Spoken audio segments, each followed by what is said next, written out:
Irra jirtu kabajamtoota hordoftoota sanyii akaadaamii bakka dhaqan karaa chaanaalii kanaatti dhuftanii isiniin jecha har'aa mata duree tooftaalee jajjaboo torban jireenya ofii of bulchuudhaaf nama gargaaran irratti haasofna. Tooftaaleewwan torban kana ibsuu yookaan calaqqisiisuu osoo hin deemin dura ofiin of bulchuu jechuun maal jechuudha isa jedhu kana ilaaluun baay'ee barbaachisa. Barbaachisummaa isaa erga hubannee gadi fageenyaan erga nuuf galeegaa tooftaaleewwan torban armaan gaditti ani ibsuudhaaf adeemu kana gaafa hojiirra oolchinee jireenya milkaa'ina qabu jiraachuun akka danda'amu beekuun ni danda'ama jechuudha. Hubachuun ni danda'ama. Kanaaf ofiin of bulchuu jechuun maal jechuudha? Namoonni ofiin of bulchuu jecha jedhu kana yookaan yaadrimee akkana jedhu kana kallattiiwwan garaagaraatiin hiika itti laachuu ni danda'u. Kallattii garaagaraatiin hiika garaagaraa itti kennuu ni danda'u. Garuu mata duree armaan olitti ani ibse kana wajjin wal simata jedhee kanan hiika itti laadhetu jira.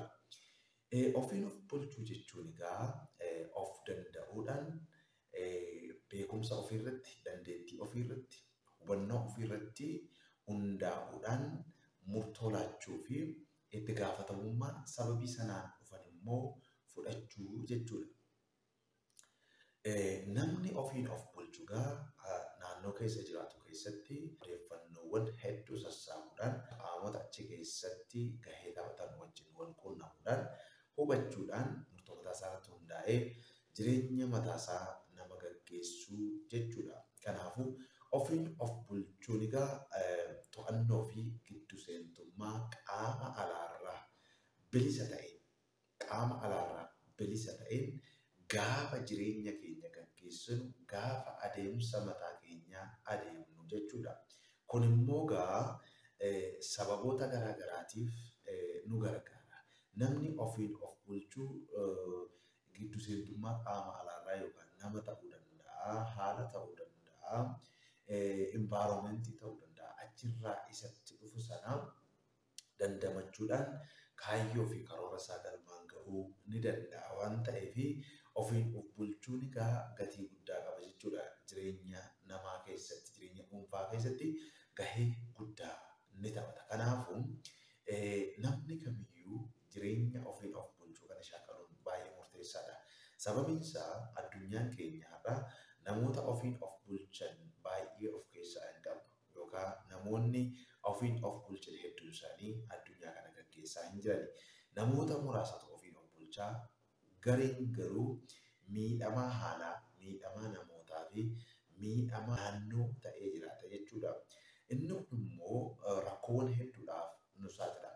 Egaa ofiin of bulchuun akkana erga jennee lafa keenye tooftaaleen nuti fayyadamuu qabnu tarsimoowwan barbaachisoo ta'an jireenya ofiin of bulchuu kana akka nuti gaggeessinuudhaaf nu tajaajilan maal fa'i isa jedhu kana laaluun baay'ee murteessaadha. Jireenya ofiin of bulchuu kana ijaaruudhaaf yookaan dagaagsuudhaaf tooftaan inni jalqabaa nuti gochuu qabnu of beekuu fi of ibsuun baay'ee murteessaadha. Of beekuun gahee guddaa namni waan jiraate qofaaf of beeka jechuu hin dandeenye. Kanaafuu namni maal gochuu qabaa? Eenyumtiyyuu of beekuu fi of ibsuun baay'ee murteessaadha. Kana jechuun dandeettii qabnu, duudhaalee qabnu, gatii keenya erga beeknee hubannee, dandeettii keenya erga beeknee hubannee, dadhabina qabnu akkasumas immoo abjuu fi fedhii qabnu sana erga gadi fageenyaan hubannee sana immoo ibsuu dandeenyee jireenya of danda'uu fi ofiin of bulchuu keessatti gahee yookaan inputii tokko arganna jechuudha. Namni of hin beekne of ibsuu hin danda'u. Namni immoo of ibsu immoo of wallaaluu hin danda'u. Kanaafuu maal gochuu qabna? Of beekuun nu barbaachisa. Dandeettii qabnu beekuun nu barbaachisa. Taalentii qabnu beekuun nu barbaachisa. Beekumsa qabnu, dadhabina qabnu akkasumas immoo fedhii qabnu sana adda baafnee beeknee sanas immoo ibsuun nu barbaachisa. Sababiin isaa yoo dandeettii keenya beeknee dandeettii qabnu sana hojiirra oolchuudhaaf tarsiimowwan garaagaraa tarreessinee lafa kaa'uu dandeenya. Yoo dadhabina keenya sana gadi fageenyaan hubanne dadhabina qabnu sana sirreessuudhaaf hir'uu qabnu sana guutuudhaaf tattaaffii gochuu ni dandeenya. Fedhii qabnu adda baafnee beekna yoo ta'e fedhii sana galmaan ga'uudhaaf tarkaanfiiwwan hedduu fudhannee tarsiimoowwan hedduu karoorsinee waan barbaannu sana waan akka ta'u feenu sana jireenya keenya keessatti mirkaneessuu ni dandeenya jechuudha. Namni of hin beekne fedhii isaa hin beeku. Namni of hin beekne dandeettii qabu, taalentii qabu, kennaa qabu sana hin beeku. Namni of hin ibsine immoo isaan kana galmaan ga'uu hin danda'u jechuudha. Kanaaf tooftaa inni jalqabaa, tarsiimoon inni jalqabaa of beekuu fi of ibsuudha jechuudha. Dabalataanis egaa yeroo of beeknuu fi of ibsinu kana maaltu akka adda nu godhu? Maaltu namoota biraarraa adda akka nu godhu? Hiriyoota keenyarraa akka adda nu godhu? Obboloota keenyarraa, firoottan keenyarraa maaltu akka adda nu godhu kana beekuun nu barbaachisa. Kanaafuu inni kun ga'een of danda'anii of bulchuu keessatti ga'ee guddaa taphata jechuudha. Tooftaa inni lammaffaan immoo itti gaafatamummaa dhuunfaa fudhachuu yookaan itti gaafatamummaa dhuunfaa mirkaneessuu jechuudha. Itti gaafatamummaa jechuun egaa gochaa gooneef yookaan gochaa gochuu dhabneef yeroo itti gaafatamummaa fudhannu jechuudha. Addunyaa kana keessatti egaa jireenya dhuunfaa keenyaaf nu caalaa kan itti gaafatamaa ta'ee hin jiru. Ani fakkeenyaaf jireenya kootiif, milkaa'ina kootiif addunyaa kana keessatti namni na caalaa itti gaafatamaa ta'ee hin jiru. Kanaafuu addunyaa kana keessatti waa'ee jireenya keetiif, milkaa'ina keetiif itti gaafatamummaa jalqabaa kan qabu si'i. Ati yoo itti gaafatamummaa hin qabdu ta'e qaamni biraa jireenya kee keessatti gahee taphatu tokkollee hin qabu. Kanaaf itti gaafatamummaa dhuunfaa fudhachuun nu barbaachisa jechuudha. Kun immoo gochaawwan goonee fi bu'aa isaaniif itti gaafatamummaa fudhachuu qabna. Fakkeenyaaf kufaatiin ati kuftee dadhabbii keerraan ta'uu danda'a. Isa kana immoo ameen jettee amantee fudhachuu si barbaachisa. Milkaa'ina milkoofte keessatti qaamni biraa kontribuushinii yoo qabaate iyyuu, hirmaannaa yoo qabaate iyyuu itti gaafatamummaa inni jalqabaa milkaa'ina sana keessatti si mataa keeti. Kanaafuu gochaa gooteef itti gaafatamummaa fudhachuu qabda.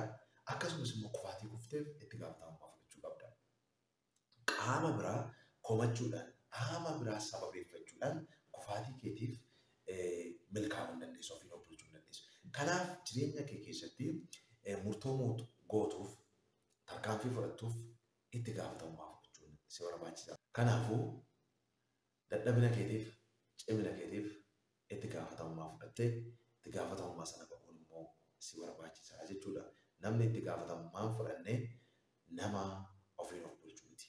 Kanaaf ofiin of bulchuu barbaadda yoo ta'e jireenya kee keessatti jijjiirama fiduu barbaadda yoo ta'e inni biraan immoo itti gaafatamummaa dhuunfaa keetii fudhachuun si barbaachisa. Namni itti gaafatamummaa fudhannee yoomiyyuu of danda'uu hin danda'u. Tooftaa yookaan tarsiimoon inni sadaffaan jireenya ofiin of bulchuu qabaachuudhaaf nu gargaaru galmaa fi kaayyoo keenya beekuudha. Namni galma qabu, namni kaayyoof karoora qabu yoomiyyuu jireenya isaa keessatti milkaa'uu ni danda'a. Garuu namni galma hin qabne, namni karoora hin qabne, namni kaayyoo hin qabne eessumayyuu ga'uu hin danda'u. Kanaaf namni bakka ga'u karoorsee xiyyeeffatee ka'u galma ni ga'a. Kun immoo galma ga'uudhaaf galma keenya adda baasnee beekuun akkasumas immoo galma sana ga'uudhaaf tarkaanfiiwwan nuti fudhachuu qabnu wantoota nuti irratti xiyyeeffachuu qabnu sana adda baafnee akka nuti beeknuuf nu gargaara. Yoo kana ta'uudhaa baate namni galmaaf karoora hin qabne eessayyuu ga'uu hin danda'u. Inni kun immoo rakkoowwan adda addaatiif nu saaxiluu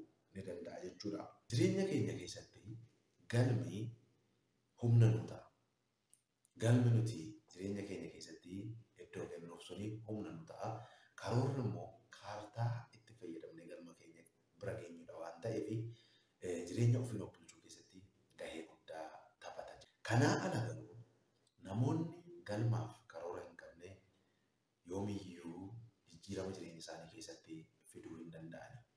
Ati jireenya kee keessatti jijjiirama fiduu barbaadda yoo ta'e, ati addunyaa kana keessatti nama milkaa'e ta'uu barbaadda yoo ta'e, galmaa fi karoora qabaachuun si barbaachisa. Kun immoo jireenyi kee miidhagaa fi akkasumas abdii akka inni qabaatuuf sababa ta'a. Tooftaan inni arfaffaan jireenya ofii of bulchuu keenyaa dagaagsuudhaaf, jabeessuudhaaf nu gargaaru dandeettii murteessuu qabaachuudha. Dandeettii murteessuu qabaachuu jechuun maal jechuudha? Dandeettii murteessuu qabaachuu jechuun tarkaanfii fudhannuu, gochaa goonuu, adeemsa adeemnu hundumaa informationii gahaa, odeeffannoo gahaa fi sababa quubsaa irratti hundaa'uudhaan yeroo tarkaanfii fudhannu jechuudha. Yoom akka jalqabuu fi yoom akka dhiisuu qabdu adda baafachee beekuun si barbaachisa. Kanaaf murtoo murteessituu hundumaa sababa quubsaa ta'e irratti akkasumas ragaa quubsaa ta'e irratti hundaa'uudhaan murteessuu qabda. Yoo sababa quubsaa fi ragaa barbaachisu walitti qindeeffattee hin jirtu ta'ee tarkaanfiin ati fudhattu sun rakkoo dhaabsisaa ta'uu danda'a.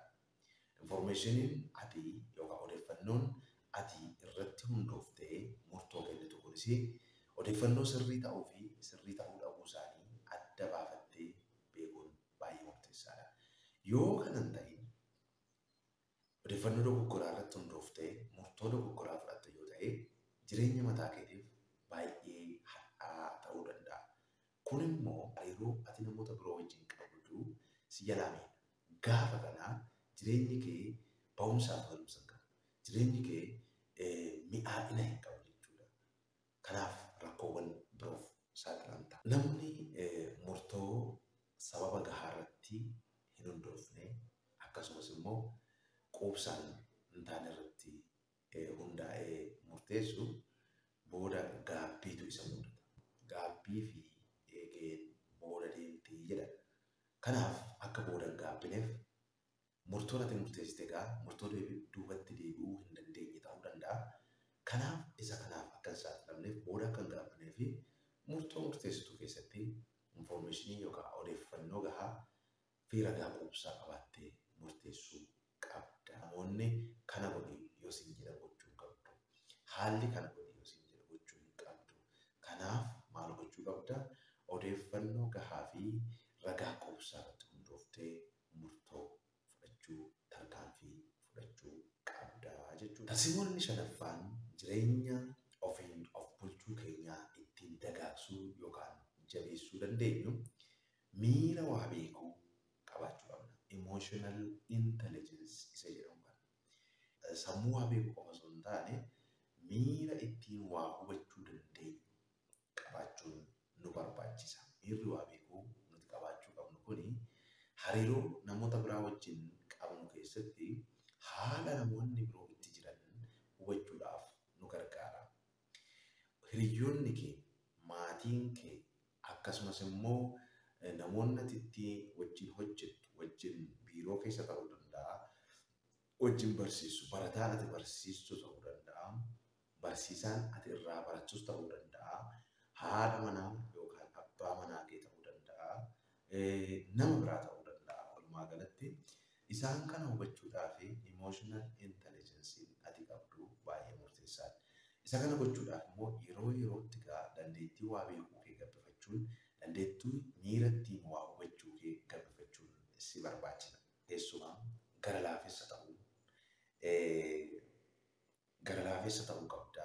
Miira kee ofii keetii to'achuu qabda.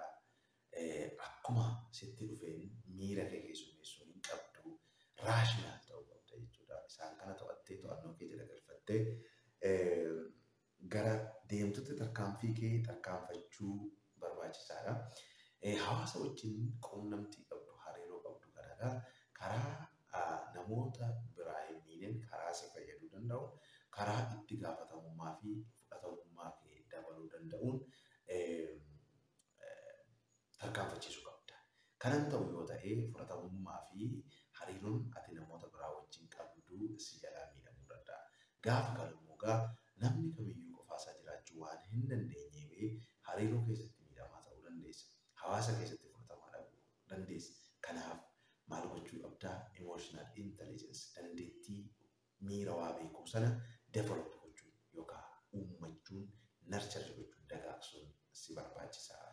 Tarsiimoon inni ja'affaanii jireenya ofiin of bulchuu keenyaa ittiin gabbifachuu dandeenyu yookaan jireenya ofiin of bulchuu kana dagaagsuu dandeenyu yeroo hundumaa walitti fufinsaan barachuu qabna. Barumsi adeemsa walitti fufaa. Barnoonni hin xumuramu. Kanaaf yeroo hundumaa jireenya kee keessatti yeroo hundaa barachuudhaaf qophaa'aa ta'uu si barbaachisa. Sababiin isaa addunyaan nuti keessa jiraannu kuni addunyaa yeroodhaa gara yerootti jijjiiramaa adeemtu.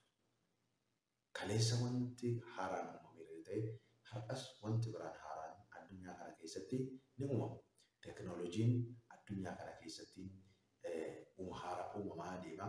Jiruuf jireenyi hawaasaa jijjiiramaa adeema. Odeeffannoon jijjiiramaa adeema. Haalli gabaa jijjiiramaa adeema. Hariiroo biyyoonni waliin qaban jijjiiramaa adeema. Ta'eewwan addunyaa kanarratti ta'an hundi isaanii yeroodhaa gara yerootti jijjiiramaa adeemu. Wanti kaleessa ture har'a hin jiru. Wanti kaleessa hin turre immoo har'a jira jechuudha. Kanaaf isaan kana wajjin madaquudhaaf yeroo hundumaa barachuun barbaachisaadha. Yeroo hundumaa beekumsa gahaa dandeettii haaraa uummachaa fi argachaa adeemuun baay'ee murteessaadha. Ilaalcha haaraa, hubannaa haaraa kanagaa dabalachuudhaaf qophaa'aa ta'uun murteessaadha jechuudha. Yoo qophiin qabdu ta'e yoo yeroo hundumaa jijjiirama hammachuudhaaf addunyaa jijjiiramaa adeemtu kana wajjin wal hammachuudhaaf itti madaquudhaaf qophaa'aa miti taate rakkoo guddaa keessa seenuu dandeessa.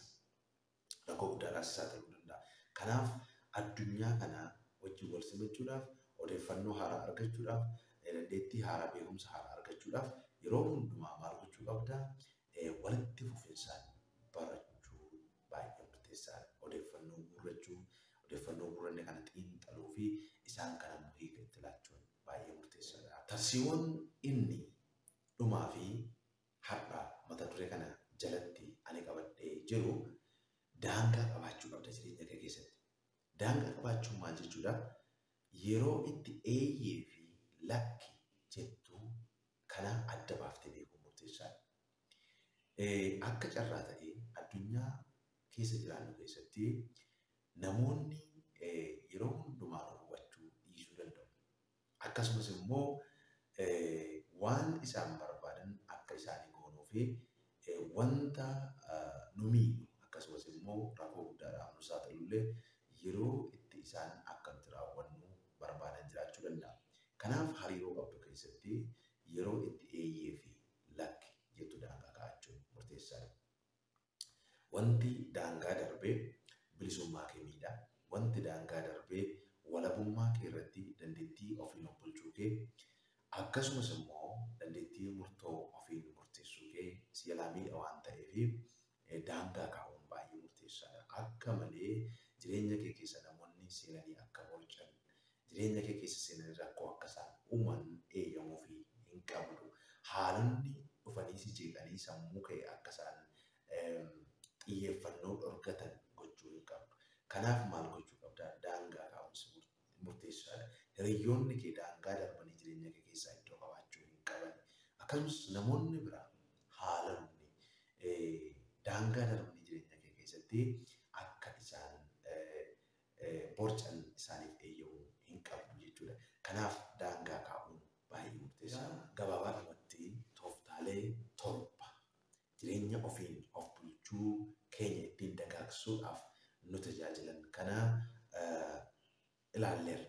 Kanaafuu jireenya milkaa'ina qabu, jireenya eebba qabu, jireenya boqonnaa fi nagaa qabu jiraachuudhaaf gabaabaadhumatti tooftaaleewwan torban armaan olitti ani caqase kana yoo irratti xiyyeeffannoodhaan hojjenne jireenya milkaa'ina qabu akkasumas jireenya ofiin of bulchuu bilisa ta'ee mirkaneessuu ni dandeenya jechuudha. Sagantaan yaadhaa kan asumarratti goolabaa laayik